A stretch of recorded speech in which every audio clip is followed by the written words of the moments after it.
just realized two things walking up to. One, you can run in cowboy boots. Did not know that. And two, I went to engineering school, so you just saw the full extent of my dance capabilities. So before we dig in, I do live in Austin. I've been here in Austin, actually, about 20 years, and our marketing and most of our development's in town as well. And I know last night a lot of people of you heard Dale, and just wanted to let you know that with Dale, I'm sure a few probably got a little lost in the lyrics. So I found this chart on the left, actually, to be pretty helpful. So that's right on that. You're all y'all. And so just welcome to Austin. Love this town, and hope you had fun last night. When I heard that we're going to do a technology talk before lunch, and I know we're getting close to lunch, you may have had the same thought I did. It's, as I thought about that, really two questions the audience may have. And look, we'll get to the second one. I know it's coming soon. I'm getting close to noon here, but hopefully you find some of the technology stuff interesting. Looking at today, there's some really amazing technologies out there, and they're real. Reusable rockets, right? We're able to land a rocket back on a boat in the ocean. Imagine the math behind that. There's self-driving cars. There's autonomous drones, voice-enabled cell phones. Even augmented reality is really becoming a real thing. So what's in common with these technologies? It's analytics. These are looking at real big data, large sums of data in real time. They're applying advanced algorithms to do things that were impossible even a few years ago. So analytics, they used to be a paper exercise, something people in the back room were doing. That's no longer the case. They're core to the technologies of today. And as you can see by the top, IDC believes they're a huge opportunity as well. Analytics really is the wave today. So what about call centers? Can't imagine the amount of analytics going on in call centers. Well, unfortunately, not so much. In the call routing in call centers today, you see a lot of longest available agent routing. So what does that mean? That means calls go to whichever agent's been sitting around the longest. Now, I don't know many winning teams that play the entire bench, but that is the way that works today. So there's a lot of participation awards out there. IVRs, you saw the call just a few minutes ago. A lot of these, it's 100 paths to get to the same agent, a generic agent that typically asks you the same thing you just punched in, and then you end up getting transferred away. It's almost the opposite of analytics happening in IVRs today, integrated voice response units. Manual surveys. Problem with surveys is they have a very low response rate. They're usually situationally biased. Not everybody takes a survey. And a lot of customers, they're fatigued. A lot of companies are trying to survey out there, and many don't take it. Matter of fact, I read a stat, 96% of customers leave without ever complaining. Manual QA and coaching. Less than 1% of most agents' work is actually monitored and measured, and usually performance reviews are only once a month. It's about equivalent to looking at my golf game, 3 strokes in it, and then critiquing me on my whole game. It's just a very low sample rate. And then finally, call logging. There was over 200 billion minutes of inbound calls to US call centers last year, yet most organizations analyze only 2%. So there's a lot out there, and what's amazing is these interactions happen every day. You're probably recording most of them, so there's a lot of data to learn more about your customers, to learn more about your employees.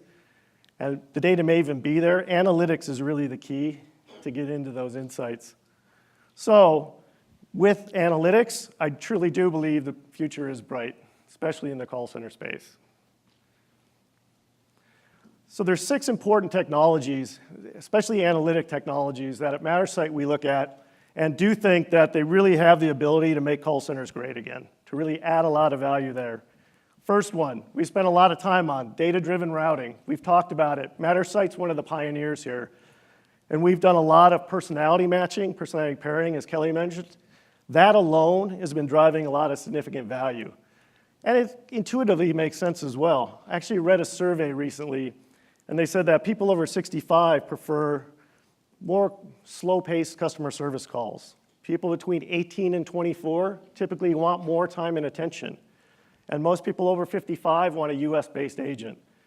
People in the Midwest, they actually want a more casual attitude. But in the Northeast, they want a much more formal process. So you can see that customers are out there, they're demanding more than just the longest available agent routing, and analytics is a way to help there. Our rules and our routing system, we're expanding those. We think the industry will as well. So what are some interesting areas? Well, one on your customers, really understanding their demographics, understanding their life cycle, their lifestyle, and then even a recent event. Imagine if you had a product or service issue, that gets logged, and then the next time the person calls in, we readily know that, and we can tailor up a special skill or a special workflow. You know, the data's out there, your systems know it. It's making that easily connected to your routing systems so that you can react quickly to it before it becomes a bigger issue. That's an area we're working to simplify and make easier. And then on the employee end, I think there's even more opportunity. If you think about me as an agent, I might be in the mornings on Monday, really just, I'm the controller. I am just doing really well, knocking it out, but in the afternoons, I start to wear out. Maybe Tuesday, I'm a workhorse 8 to 5, but I get to Friday, it's a little close to the weekend. Well, the routing engines can learn that, and what they can do is optimize your workload by the time of day you're best at it, always getting my peak performance, and if it can do that across the population, you'll get savings there. And speaking about maximum performance of the group even, what we found is not every agent can handle the same workload. But today, kind of the capacity management, it's managed, utilization's managed as a group thing, but it's really an individual metric. So imagine that system can learn and say, wow, I can really load this person up more than I can that, and provide them an individualized and a very optimal day. The systems are smart enough to do that, and then you can even get into pay per performance from that standpoint. Okay, the people that can work more, let's give them more, and let's pay them a little more. Those concepts, you know, with the right kind of rules can start to be there. So applying analytics, these are a couple of the areas. Again, they keep expanding, some interesting stuff. I really do think analytics, especially in the routing space, can connect you closer to your customers and with your employees. Another big area is predictive algorithms. So looking at call centers, what we find is there's significant variability everywhere. I mean, it's a human endeavor at the end of the day. Customers are variable, the agents are variable, the conversations that are happening, they're all variable. And what's happening is these dances are playing out every day, and some are the outcomes you want, kind of desired outcomes, and some are undesired outcomes. And that's happening all the time. Well, with data scientists, what we can do is look at these pools of data and say, hey, here's the whole group where it worked. That's exactly the kind of outcome I want. Here's a whole group where it didn't work. Well, you can start to look through that data and actually mine out predictors of that. And with these models, you can really predict then and start to maximize your desired outcomes and really work to minimize your undesired outcomes. So how do we do that? We follow a process that's on the top of this slide, and it really is a data science exercise. In the various things you can see here that you can look at, you know, CSAT, we can look at sales, we can look at how likely is this customer to leave. With as little as 10,000 calls, in probably about a 4-week time, we can get a good base model going. And then what you do with that model is you look at your historic data where you already know the outcome, and then you test it and you tune it. And what it does is it sharpens your predictors, but then you have this nice model. And so what do you do with that model? Well, if you know a customer's CSAT's low and you predict that their next calls could take it even lower, we'll offer a discount. Tee that up at the time of the call, give a discount. Maybe on the selling, if I can predict this customer is likely to buy, let's cross-sell there. Let's not cross-sell where there's low likelihood. You know, the models can determine that. Where you can screen pop an agent. Hey, we looked at this, predictive-wise, we think this next best offer is the best thing for them. Do that screen pop. Let the models let you be proactive and drive that. So a lot of opportunity with predictive models we're finding. It's really allowing companies to really maximize the kind of outcomes they want and get the best out of that. So we see a lot of exciting stuff on the predictive modeling front. Third one, trending topics. If you were here yesterday, I touched on this a bit, but a lot of companies are surveying after the call. And why survey after the call when you've recorded the entire transaction? In that call, you have everything the customers wanted, you understand the experience, you can learn more about them. And many companies, as I said, have those, but they're not looking into them. This word math I thought is pretty interesting. We apply this in the analytics we do. But the average call center takes about 250,000 calls per day. If you look at the talk time, just the customer dialogue within that, it's about 4 minutes. In that 4 minutes is about 650 words in the call. So when you look at across those calls, you have about 162 million words that you can analyze and learn things about your customers. The same process with your surveys, only 3% response rate, and that's a large response rate typically.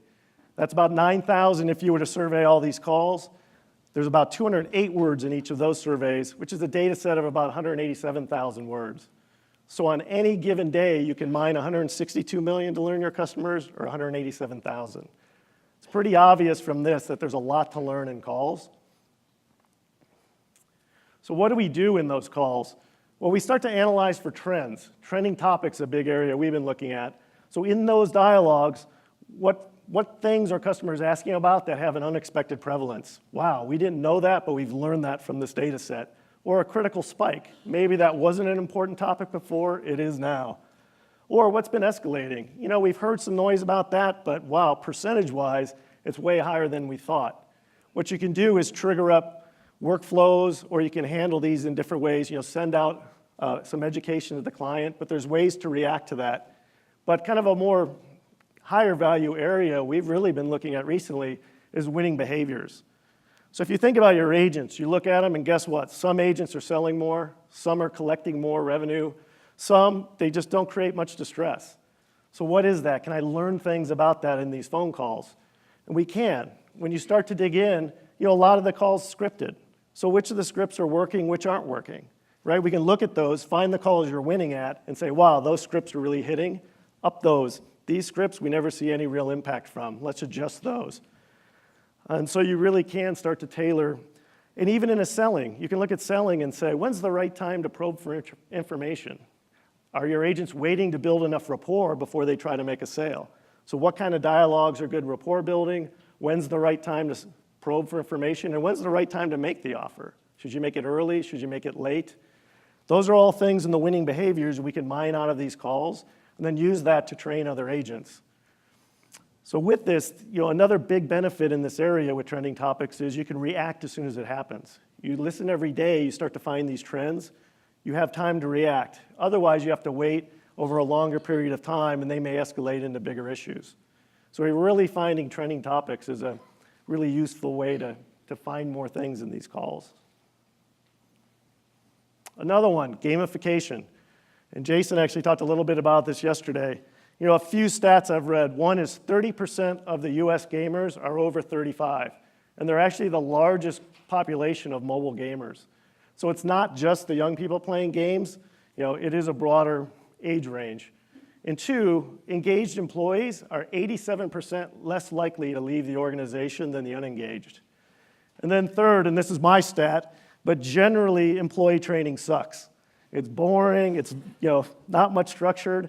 So when you combine these three concepts, and we've looked at that as, hey, can I make my training more exciting? Can I leverage gamification in a fun way to both get analytics about how people are learning, but make a winning solution out of it? And we found that, yes, you can. On this slide here are some of the things we've added in when we talk gamification in the learning system we built. So points and badges, games and time trials, leaderboards, you know, things to really make it more interesting than it is. And in our case, we're training on personality. You know, we believe really understanding someone's personality, being able to be deep in that is really a muscle, and you can train that muscle through education. So we've built a system towards that. So if you think about the routing part of the equation, we're routing to people that are better performers, so we're biasing towards better. What the education does is let everyone be better. So you can start to raise the performance bar for everybody through education. And what we're finding, you look at the bottom, pretty good results from this. And so what's neat is, you know, our uptake, people are liking it, it's more engaging. And what we're able to do, because on the back end there's a lot of analytics, user analytics, we can look at the incentives we're giving away, we can look at the leaderboard statistics, and really use that to continue to tune the system.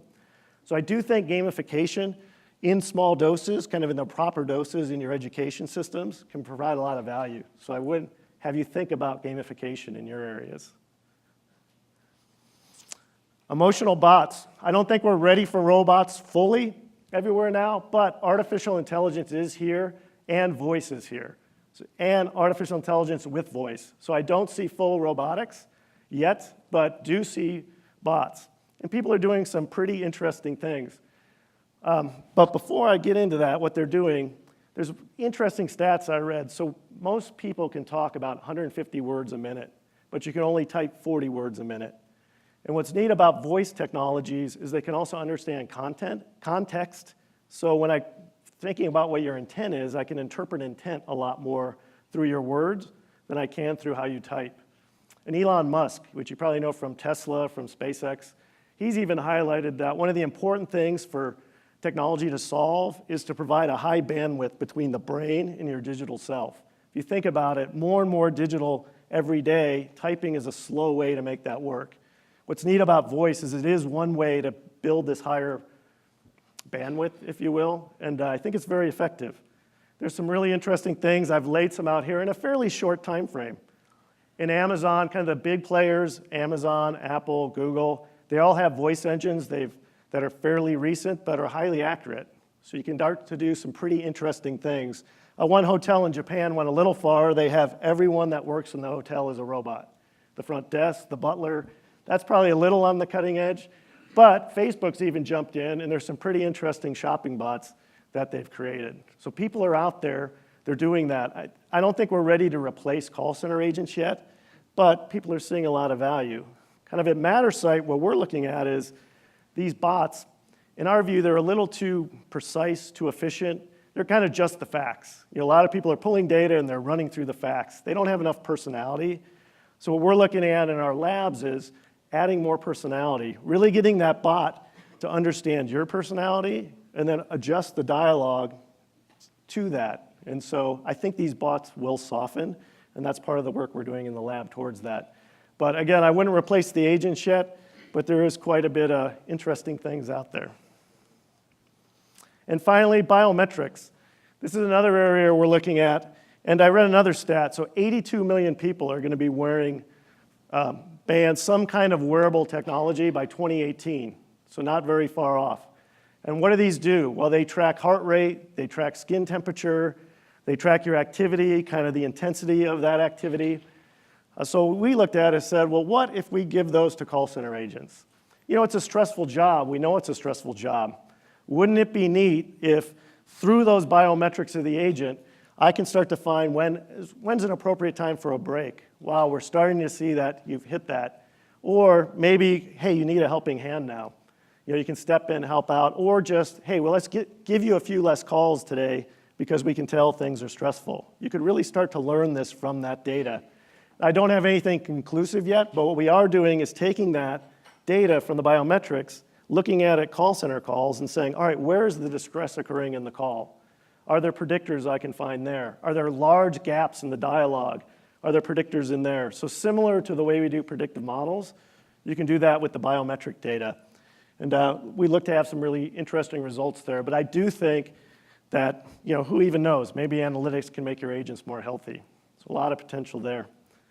So hopefully you're still with me. I know lunch is coming quick. Just a few more items. One is, analytics is here and it's now. If you haven't started a roadmap, you should start a roadmap.